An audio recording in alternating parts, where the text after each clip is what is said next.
বলি সর্বজনীন শিক্ষার কথা। সর্বজনীন শিক্ষার সাথে বাংলাদেশে বর্তমান যে শিক্ষা কমিশন গুলো চলছে, একের পর এক চলছে, তার দ্বন্দ্ব কোথায়, তার পার্থক্য কোথায়?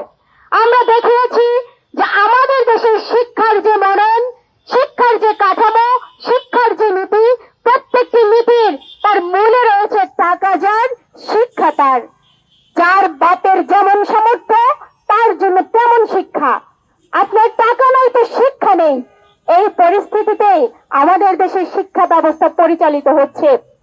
আমরা বলেছিলাম আমাদের দেশ যখন 1971 সালে মহান মুক্তিযুদ্ধ সংঘটিত হয়, সেই মুক্তিযুদ্ধের মধ্য দিয়ে আমরা একটি যে সাম্যের দেশ আকাঙ্ক্ষা করেছিল দেশের মুক্তিযোদ্ধা সহ দেশের সকল মানুষ, সেই দিকে আমাদের দেশ যায় নাই।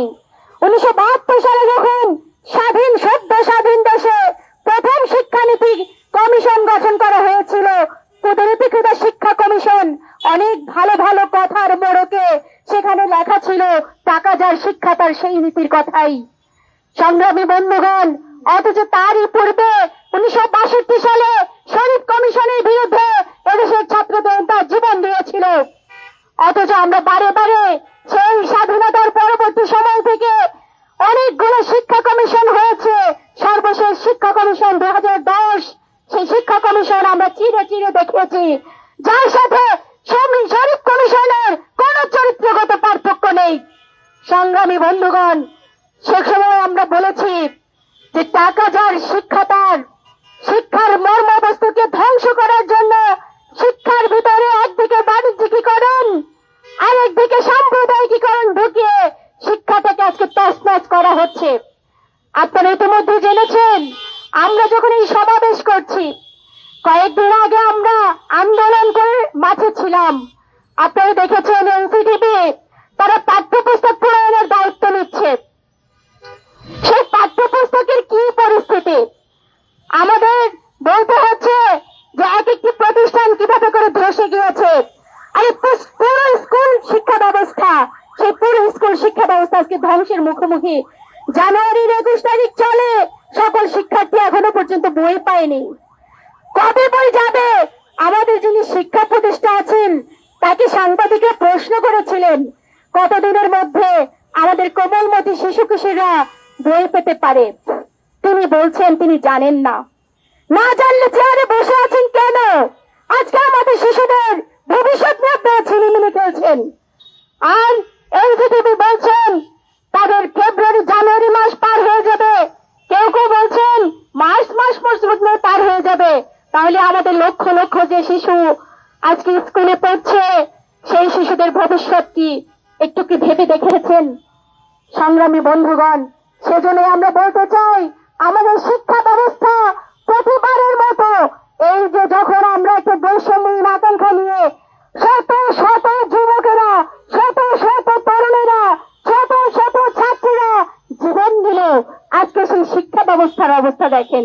অনেকগুলো কমিশন গঠন হয়েছে আপনারা জানেন, কিন্তু যে আকাঙ্ক্ষা নিয়ে ছাত্রীরা জীবন দিল, যে আকাঙ্ক্ষা নিয়ে 16 তারিখে ওই আবু সাইদ বুক চিপে দাঁড়িয়েছিল, আজকে সেই শিক্ষা নিয়ে তাদের কোনো মাথা ব্যথা নেই, শিক্ষা ব্যবস্থা নিয়ে তাদের কমিশন নেই।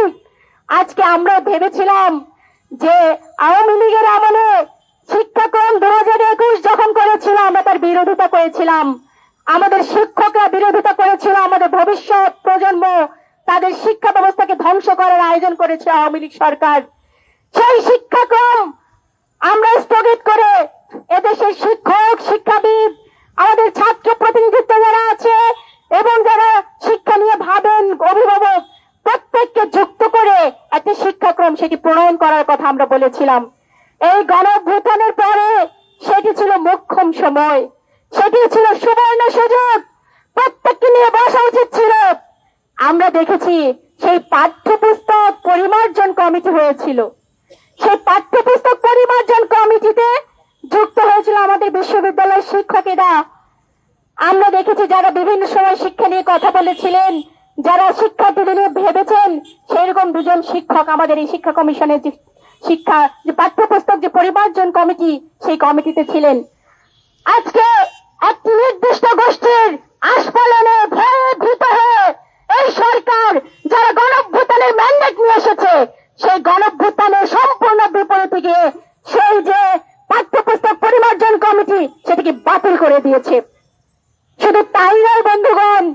আপনারা দেখেছেন এই যে গণঅভ্যুত্থান, সেই গণঅভ্যুত্থান আমাদের মধ্যে তৈরি করেছে একটি সম্প্রীতির বাংলাদেশ গড়ার আকাঙ্ক্ষা। আপনারা আপনারা হাঁটুন, দেখবেন এখানে হিন্দুর কথা লেখা আছে, বৌদ্ধের কথা লেখা আছে, মুসলমানের কথা লেখা আছে, আদিবাসী জনগোষ্ঠীর কথা লেখা আছে। প্রত্যেক মানুষকে ধারণ করার কথা ছিল এই গণঅভ্যুত্থানের সরকারের, কিন্তু আমরা সেটি দেখছি না।